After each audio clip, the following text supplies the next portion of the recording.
I want to thank Prime Minister Starmer and his very talented team for their outstanding work and partnership.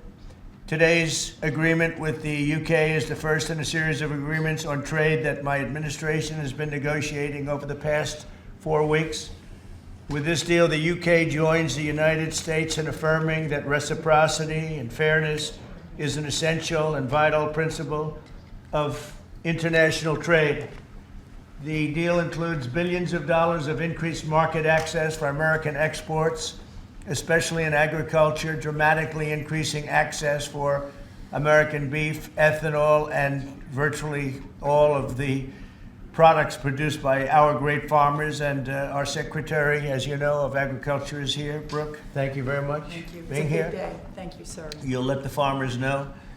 In addition, the UK will reduce or eliminate numerous non-tariff barriers that unfairly discriminated against American products, but this is now turning out, I think, really to be a great deal for both countries because it'll be really great for the UK also. So they're opening up the country. Their country is a little closed, and we appreciate that. They'll also be fast-tracking American goods through their customs process, so our exports go to a very, very quick form of approval, and there won't be any red tape. Things are going to move very quickly both ways. The final details are being written up in the coming weeks. We'll have it all very conclusive, but the actual deal is a very conclusive one. We think just about everything's been approved.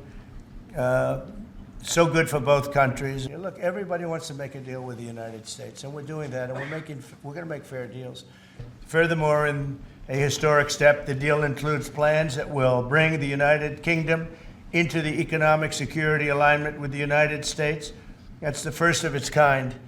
So we have a big economic security blanket, and that's very important. And we feel very, very comfortable with that because it's been a great ally, truly one of our great allies. I mean, a lot of people say our greatest ally. I don't want to insult people by saying that, but I can say it's certainly one of our greatest, and right at the top. And they're the first one we're talking about. Thank you, Mr. President, Donald. And this is a really fantastic, historic day in which we can announce this deal between our two great countries. And I think it's a real tribute to the history that we have of working so closely together. Can I pay tribute, Donald, to your negotiating team as well, particularly Howard and Jameson, who've done an incredible job, a very professional job.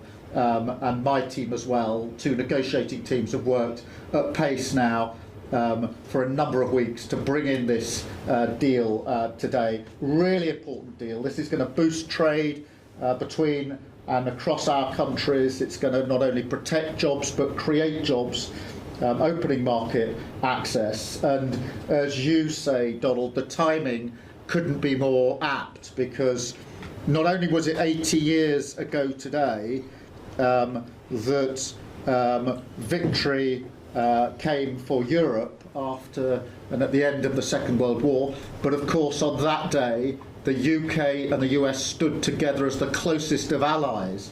So to be able to announce this great deal on the same day, 80 years forward, almost at the same hour, and as we were 80 years ago, with the UK and the US standing side by side, I think is incredibly important and makes this truly historic. That close relationship has endured over those 80 years. As you know, Donald, when it comes to defence and security and intelligence sharing, of course, there are no two countries that are closer than our two countries. And now we take this into new and important territory by adding trade and the economy to the closeness of our relationship. It is built, as you say, on those notions of fairness and reciprocal arrangements. We've always had a fair and balanced arrangement between our countries. This builds on that, hugely important. For sectors like car manufacturing and for steel and aluminium and so many others. And yes, we can finish hammering out some of the details, but there's a fantastic platform here, including, of course, on the tech side, where I think I'm right in saying we're the only two Western countries with trillion-dollar sectors when it comes to tech. And in the end, it comes down to, as you say, Donald, economic security is national security. On national security, we've been absolutely the closest of allies for so many years, keeping the peace through that close alliance, that friendship. And now we add to that this deal on trade and the economy.